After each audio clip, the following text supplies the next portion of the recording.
अस्सलाम वालेकुम dear students. आज का जो हमारा लेक्चर है वो है जी deductive argument forms and inductive argument form.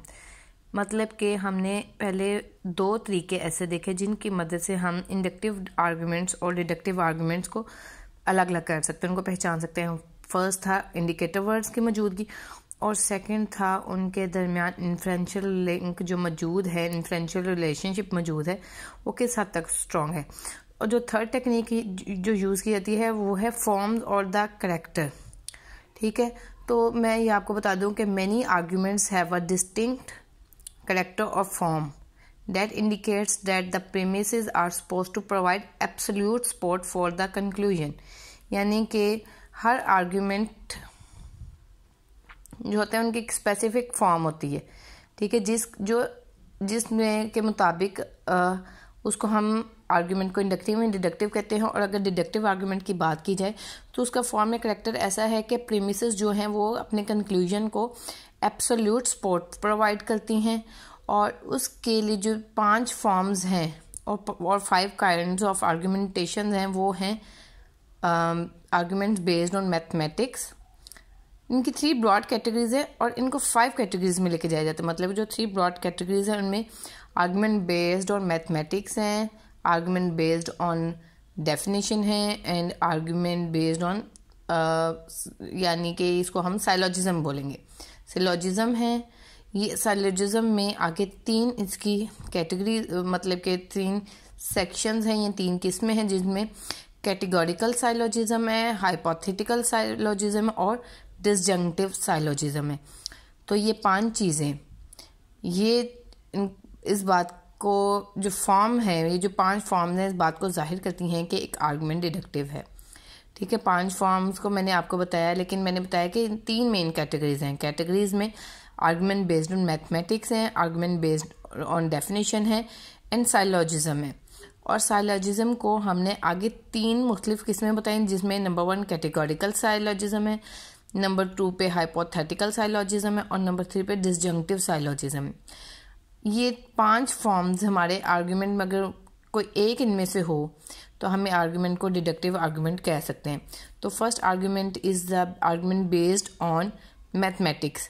अगर एक आर्गुमेंट जिसमें हमने किसी किस्म की कोई अरिथमेटिक परफॉर्म की है, कोई कैलकुलेशन की है, कोई ज्योमेट्रिक कंप्यूटेशन की है या मेजरमेंट का यूज़ किए, तो वो आर्गुमेंट मैथमेटिक्स पे बेस करेगा और ये इस बात की निशानदेही करेगा कि एक ये आर्गुमेंट डिडक्टिव है। मिसाल के तौर पर अगर एक शॉपकीपर है वो किसी कस्टमर के बैग में 3 ऑरेंजेस और 2 फ्रूट्स डालता है और ये आर्ग्यू करता है, मतलब ये आर्गुमेंट देता है कि इस बैग के अंदर 5 फ्रूट्स मौजूद हैं, तो ये उसका डिडक्टिव आर्ग्यूमेंट है क्योंकि ये मैथमेटिक्स पे बेस्ड है। 3 + 2 = 5। तो जो 5 उसके बैग में फ्रूट्स हैं ये आर्ग्यूमेंट बेस्ड ऑन मैथमेटिक्स है। इसी तरह अगर हम एक और मिसाल लें जिसमें मैं ये कहती हूँ कि एक शख्स एक piece of land, square of piece of land को मेजर करता है। ठीक है, वो चारों साइड्स को मेजर करता है और हर साइड को वो कहता है कि वो 100 फीट है हर तरफ से। और उसके बाद वो ये क्लेम करता है कि जो ये स्क्वायर पीस ऑफ लैंड है ये 10,000 स्क्वायर फीट पर मुश्तमिल है। ठीक है, तो ये उसने मैथमेटिकल फार्मूला इस्तेमाल किया जो कि एरिया ऑफ स्क्वायर का था। उसकी बुनियाद पर उसने कहा कि ये 10,000 स्क्वायर फीट पर मुश्तमिल है। तो ये एक आर्गुमेंट है जिसको हम डिडक्टिव कहेंगे और उसकी वजह ये है कि मैथमेटिक्स पे बेस कर रहा है।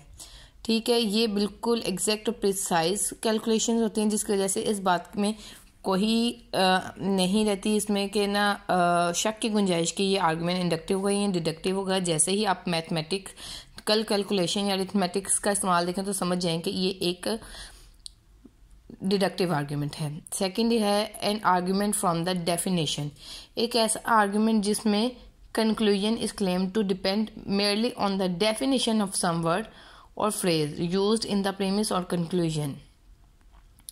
ठीक है, ये एक ऐसा आर्गुमेंट है जिसमें कोई चीज़ अपनी डेफिनेशन के हिसाब से होती है। मतलब कि अगर कोई आर्ग्यू कर रहा है कि एक औरत है जिसको हम लैला कहते हैं इज मेंडेशियस, ठीक है।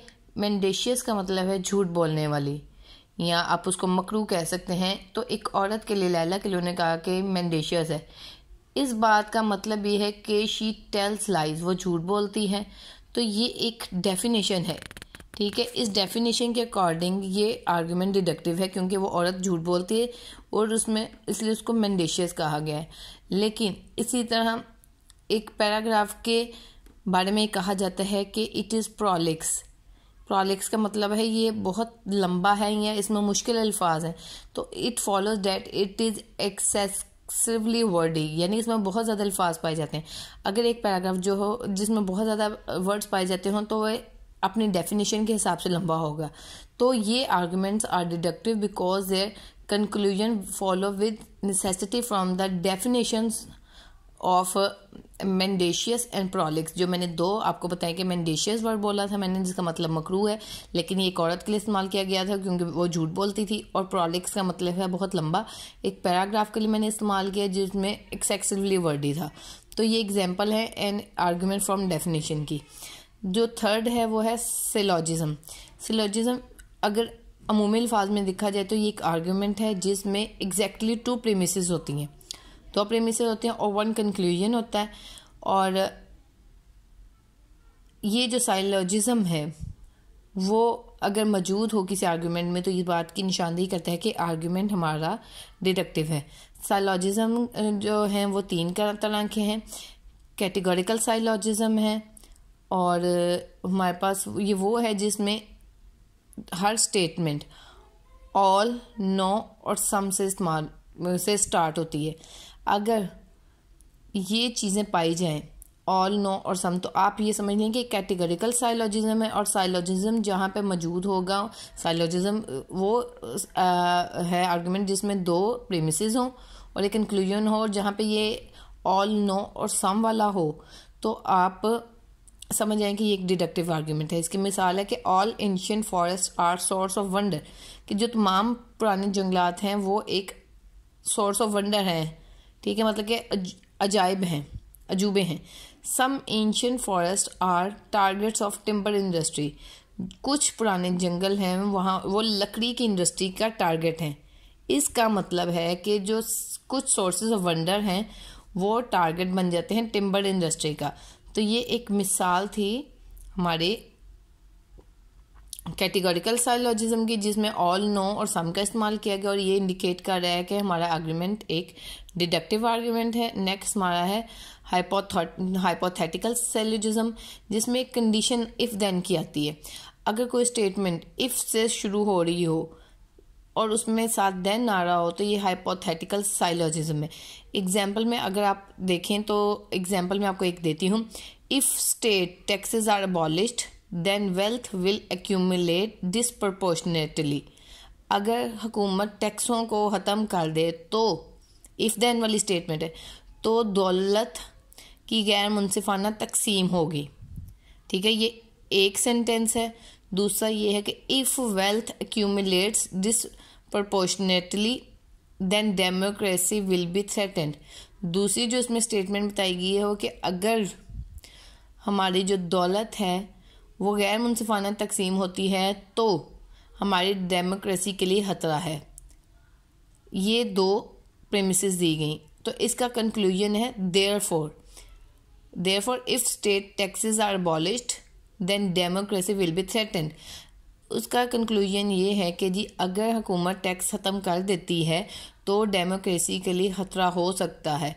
तो ये हमारी मिसाल है हाइपोथेटिकल साइलॉजिज्म की, और ये जहाँ पे मौजूद हो हाइपोथेटिकल साइलॉजिज्म आप समझ जाएं कि ये एक डिडक्टिव आर्गुमेंट है। नेक्स्ट जो हमारे पास आता है वो है डिसजंक्टिव साइलॉजिज्म, ठीक है। Disjunctive syllogism is a syllogism having a disjunctive statement, either or वाली statement है, ठीक है। if them वाली हो तो hypothetical है, लेकिन अगर either or वाली हो तो ये disjunctive syllogism है। अगर किसी argument में disjunctive syllogism है तो ये जो statement है वो हमारी deductive argument में आती है, ठीक है। तो इसकी एक मिसाल मैं आपको दे दूं कि either global either global warming will be arrested और ह्यूरिकेन्स विल बिकम मोर इंटेंस। इस लाइन का मतलब कि या तो हम ग्लोबल वार्मिंग को कंट्रोल कर लेंगे, ठीक है, नहीं तो या फिर तूफ़ान हमारे जो आते हैं वो मज़ीद शिद्दत इख्तियार करते जाएंगे। सेकंड जो है वो ये है कि हम आपको दूसरी जो प्रेमिस देती हूँ वो ये है, global warming will not be arrested, कि ग्लोबल वार्मिंग को हम कंट्रोल नहीं कर सकते। तो देयरफॉर कंक्लूजन ये निकलेगा, ह्यूरिकेन्स विल बिकम मोर इंटेंस, यानी कि तूफ़ान मज़ीद तेज़ होते जाएंगे, ठीक है। तो ये एक मिसाल है डिसजंक्टिव साइलोजिज्म की, जिसमें आइदर और का इस्तेमाल हुआ है, ठीक है। और ये एक निशानदही है, मैंने आपको मिसाल दी कि या तो ग्लोबल वार्मिंग को कंट्रोल कर लें या फिर तूफ़ान तेज़ होते जाएंगे। दूसरी बात ये कि हमने कह दी थी कि हम ग्लोबल वार्मिंग का कंट्रोल नहीं कर सकते। नतीजा क्या निकलेगा, there hurricanes will become more intense, जो तूफ़ान आने वाले हैं वो ज़्यादा इंटेंस होते जाएंगे। और जहाँ पे ये हाइपोथेटिकल साइलोजिज्म मौजूद हो तो वो हमारा डिडक्टिव आर्ग्यूमेंट है, ठीक है। अगर जहाँ पे भी साइलोजिज्म हो वो हम it is best to consider these arguments as deductive. और साइलोजिज्म में आप तीनों को, मतलब कि इसमें पहले जो है साइलोजिज्म कैटेगोरिकल, फिर हाइपोथेटिकल और देन डिसजंक्टिव, तीनों साइलोजिज्म जब मौजूद होंगे तो आप इनको डिडक्टिव आर्ग्यूमेंट के तौर पर ट्रीट करेंगे।